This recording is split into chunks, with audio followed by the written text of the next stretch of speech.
always want people to know that whatever they're practicing is right for them in that moment, if it feels good in their body, to trust themselves, which I don't think, as you said, as I said, I don't think I trusted my own body. I trusted the teachers around me to guide me, and I gave them the power and the agency to decide what was right for me, which looking back for both of us, I'm sure it just sounds ridiculous, right? I mean, we know, we are the experts in our own body.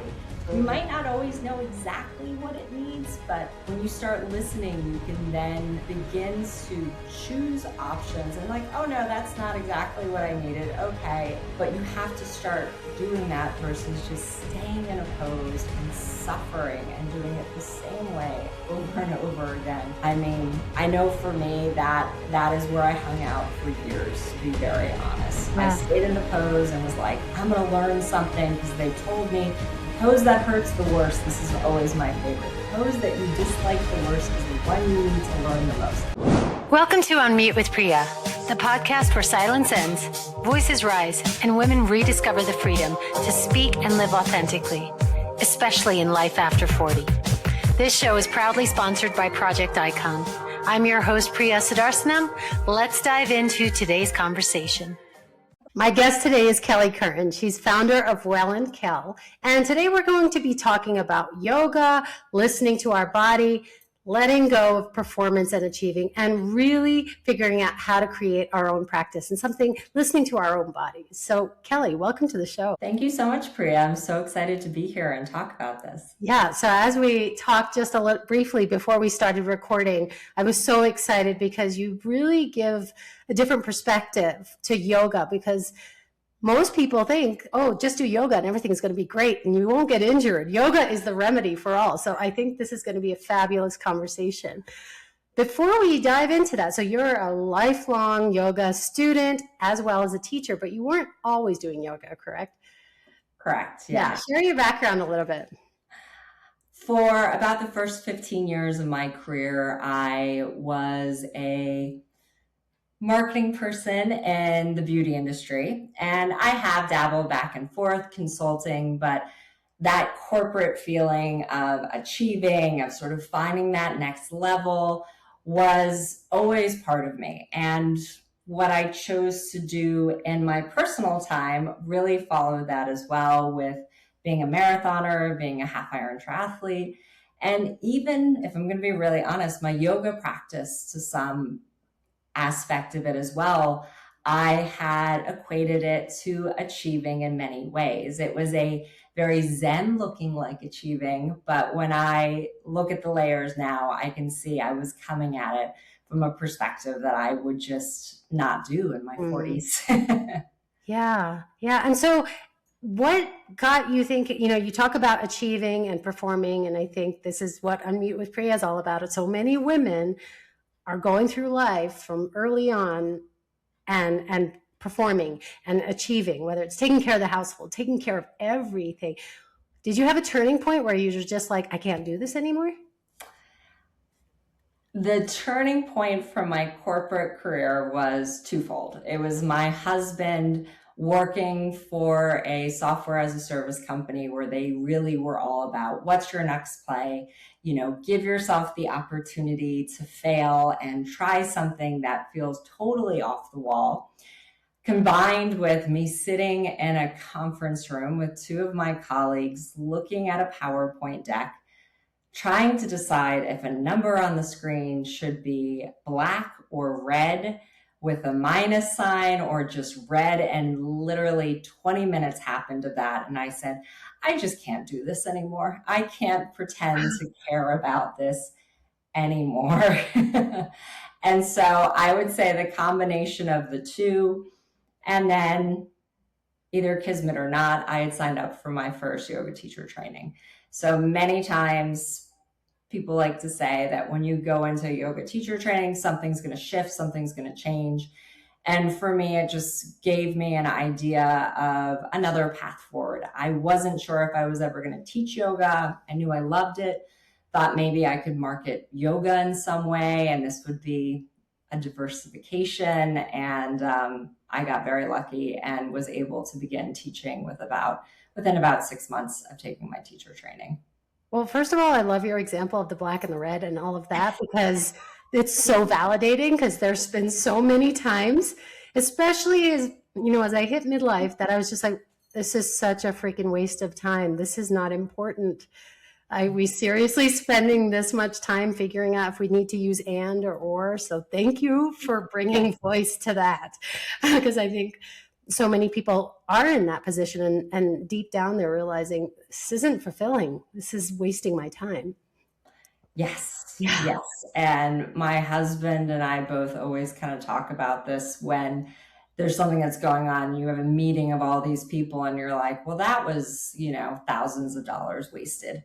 If you look at people's time as money on something as silly as, what color is it? Is it this or that? And so I think anyone who's been in corporate can totally relate to that. And I just couldn't do it anymore. Let's talk about your yoga journey, because like I said, you give a very different perspective to it.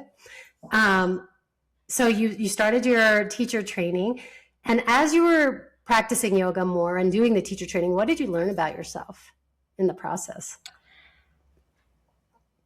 And looking back at that time period, it was really funny because I love rules. I love guidelines. And a yoga teacher training will give you that. Typically, there's not a lot of wiggle room. It's you have to do it this way. They're trying to create sort of those ridge lines so that you can be a yoga teacher that could teach in their studio. And so there's not a lot of play with it, which sounds very counterintuitive to all of what we've been taught about yoga, right? And anyone who's gone through a teacher training will tell you that's kind of how they do it, to make sure that you sort of follow that path. And my first day of teacher training, second day of teacher training with a teacher who I knew, she called me out as an example for what not to do because of where my foot was in tree pose. And I was trying to put it on my inner thigh, but my knee doesn't bend that way because of my arthritis. And she made an example of me. And I am not a crier, or I definitely wasn't in my 30s. And that really nearly brought me to my knees, literally.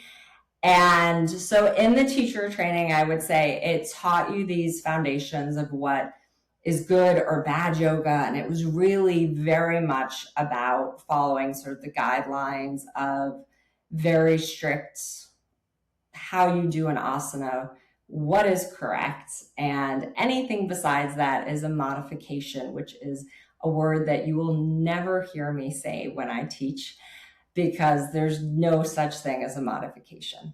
It's an option, it's a choice, it's a variation, it's something that works for you.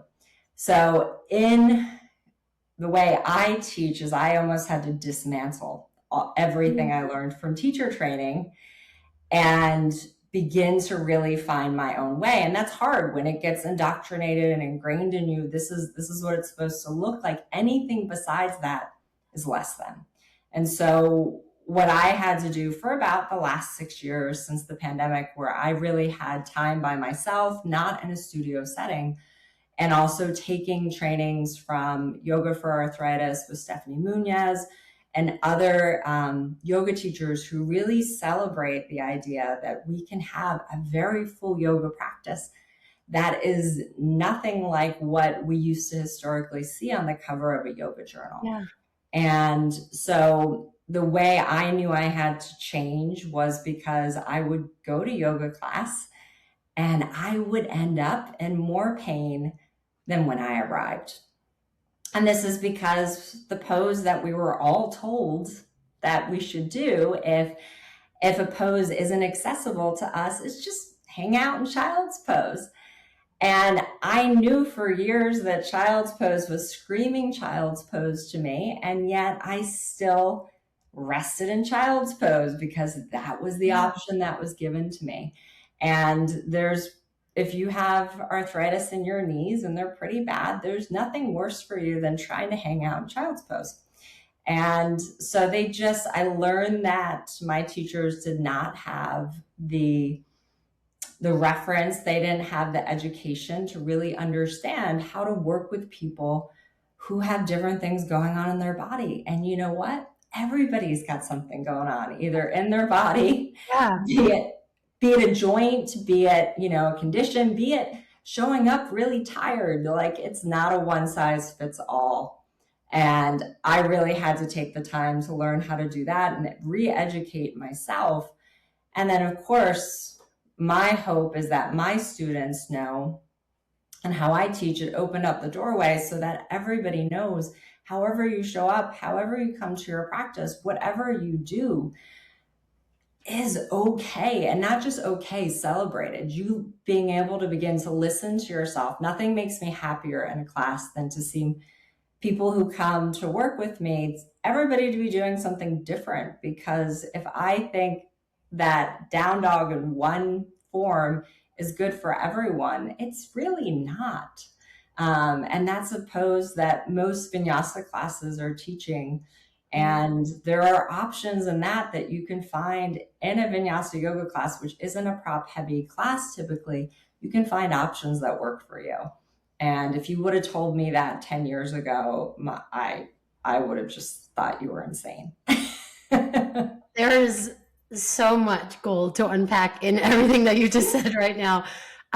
One, I love that you said dismantle, and I feel like that's just that's relatable across all different areas in education. I mean, being a speech therapist, I went to school and it was so rigid, and they said, this is exactly how you have to do it. And I spent the next 20 years dismantling everything they taught, because you can't work with everybody in a cookie cutter way. So there's so many parallels. I feel like people can apply this to every area of their life if they're questioning it. The other thing that I really love, my yoga journey started when I first moved to New York, and there were studios it was before there were so many studios, and there were studios popping up. And I remember going to visit my grandfather in India right after I had joined this one studio, saying, Dad, Grandpa, where can I go to yoga class? And he literally got up on his bed and did a bridge pose, and he's like, this is what I do. And it was so not the 90-minute thing. And I was like, but where's the 90-minute session? He's like, it's not what we do. And he was just doing it throughout the day. So I love that you're going to help debunk some of the myths that we have around yoga. And I really want to explore more, because you were diagnosed with arthritis in the knees. Yes, in my mid-30s. Yeah. And so that child's pose, I've heard it. Get into child's pose. That's the place to go when you can't do anything else. What other myths are there? I mean, there's so many. I mean, there are so many. I think the number one myth is that there is a penultimate or an idealized version of any yoga asana that you're talking about. And once you start to be able to realize that it's not necessarily the pose in the classic way, it's the intent or it's the action of a pose. So if you're thinking of child's pose and you want to have a rest pose where you're able to open the hips and allow the back to relax, why can't you flip that and do it on your back instead? Right? Yeah. So tree pose, if you can't stand right now, if you have an injury or if you have something, going on, vertigo, you can still practice tree pose lying on your back, right? There are these ways, to start thinking about the options and start really listening to what is going on in your practice. Because I know for me, I was told to listen to my body, but I feel like in the same breath when they were saying that, they were also saying, ignore it and go for this sort of ideal. They may not have realized that's, the interpretation. And so in my work, what I do for myself, what I do for my clients, what I do for anybody who comes to my class is I want you to be able to really begin to listen. And that begins by noticing. So I mean, you were talking about even just that you can do tree pose and lying down, and I never heard that you could even do that. So, Yeah, you can yeah, do tree pose lying down. You can do so many standing postures, sitting in a chair. If the arm is what's kind of distracting to you in a warrior two pose, right? We have so many other ways of bringing our hands. We do not have to have our arms straight up. And it's beginning to really think creatively and being honest with yourself as to sort of what the pose, when you're in a pose, what isn't working for you, right. and not having ego around that. So shoulders, obviously a big part of the body, especially as we hit our 40s and 50s. Frozen shoulder is a really big thing that I see with a lot of my students, my friends. And so you can still practice yoga. You can still practice a down dog. It just might be, as we were talking about earlier, it might be doing it throughout the day. And instead of getting on the floor, it's using your countertop to do a down dog, where that's going to be much more gentle to your shoulder and not have all that pressure and still feel that. So it's getting creative. And my work is very much helping, especially women who are, big achievers, right? We like to do things the right way. We used to practice yoga, but we don't do it anymore because you can't practice it. I'm not good at it anymore. Right. And beginning to help people realize that your yoga practice may look different. It does not devalue what you're doing. It does not make your yoga practice less than.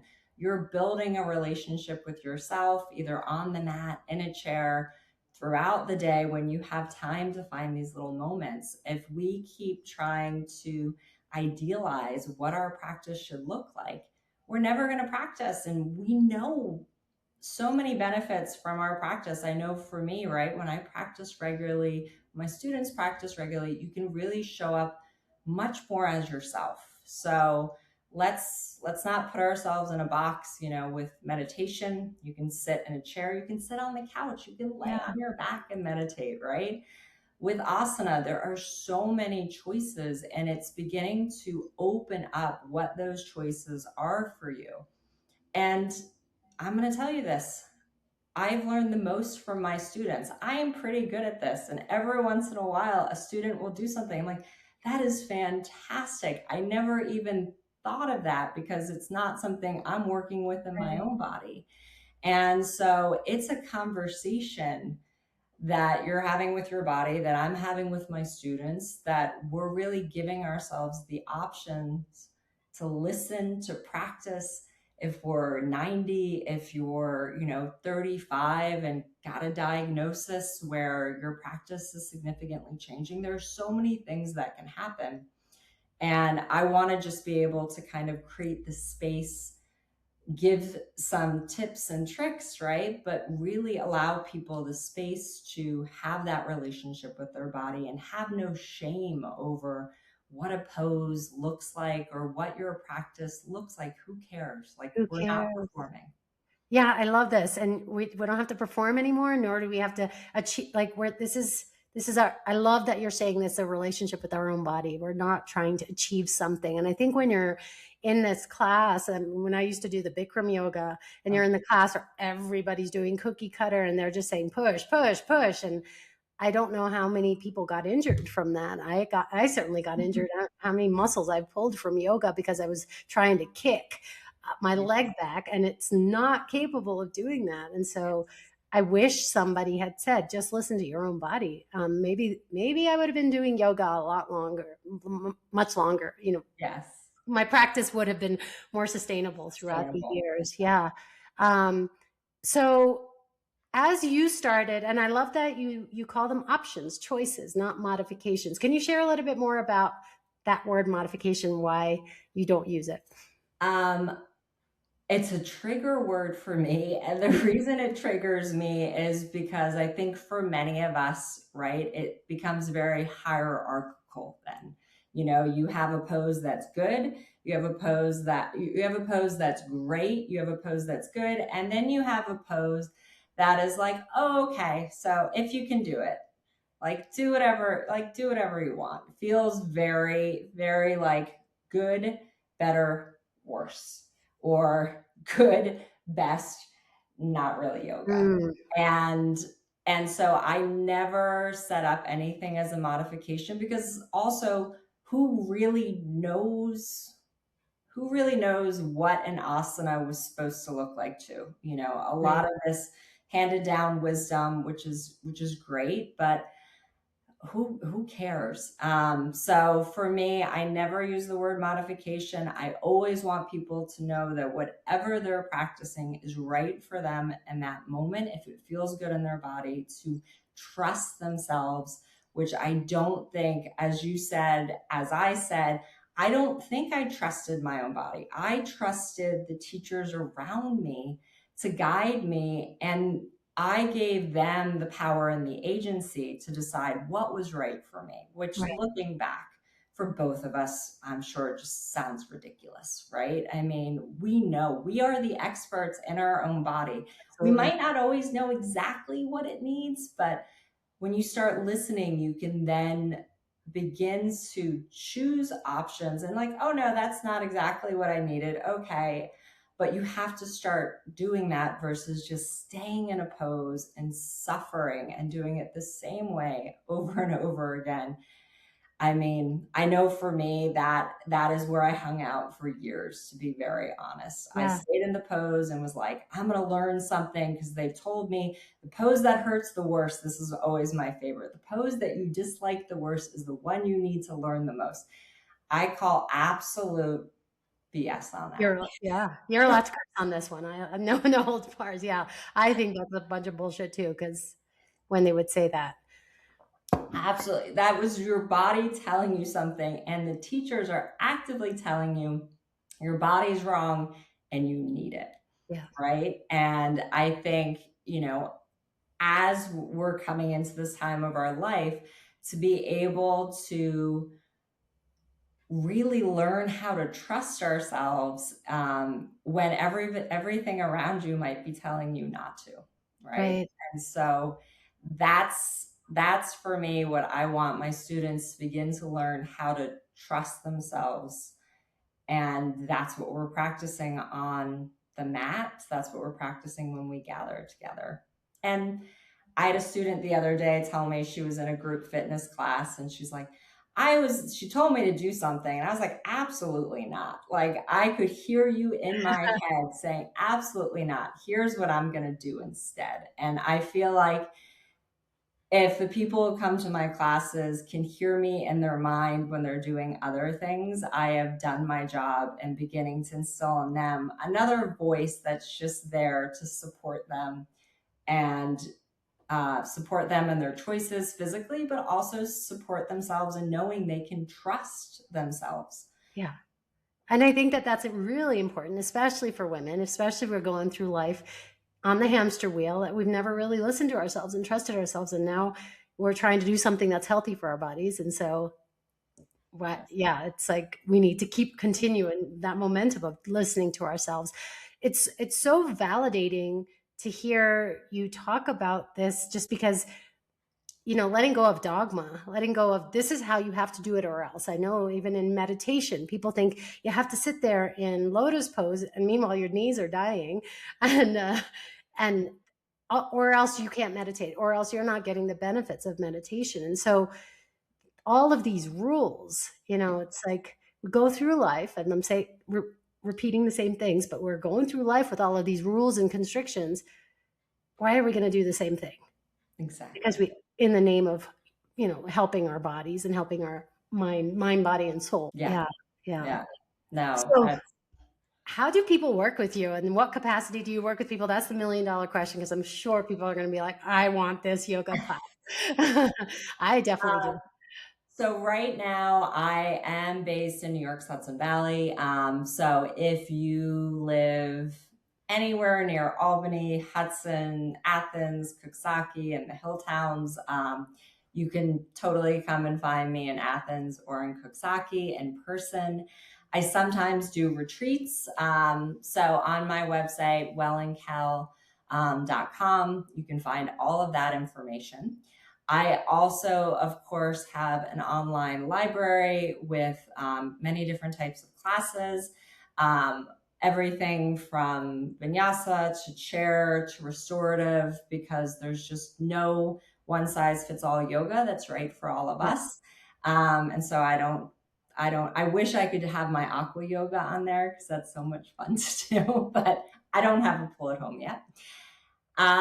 And then I do have some free programs, and I will be creating some more programs, but I have a free one that's 7 days to return to yoga class. So it's beginning to learn these concepts and how you can begin to trust and listen to your body so that you can go to your regular yoga class, but make sure that you are safe and listening to your body and really not performing, but practicing in a way that's going to serve you best. Oh, that seems like a good one. I definitely want to sign up for that. And these are all accessible on your website? Yes. Okay. And so then it's wellandkell.com. .com. Yeah. Okay. We'll make sure to put those links in the show notes.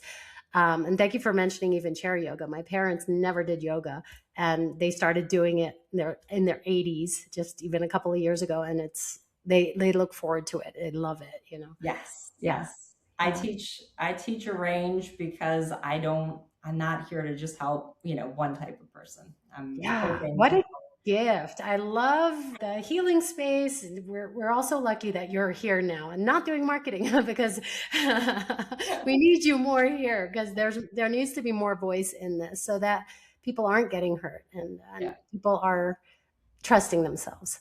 Exactly. Yeah. Exactly. So to anybody who's listening to this episode and they're just like, hey, I wanted to do yoga, or maybe they had a bad experience with a yoga class, or it was dogmatic, anything, and they're just saying, I want to try it out again. What suggestion do you have for them? What's any words of advice where they can get started besides working with you? Yes.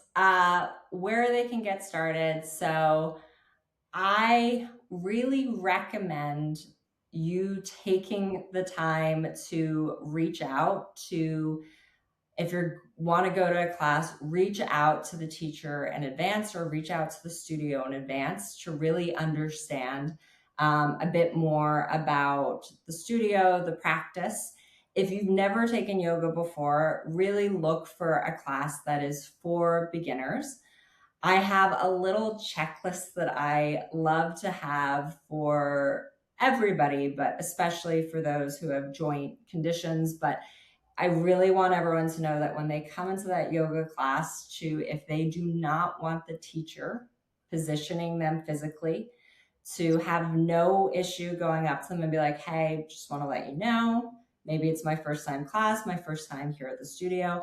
I would like no hands-on assists. I think that's really important to have your boundaries.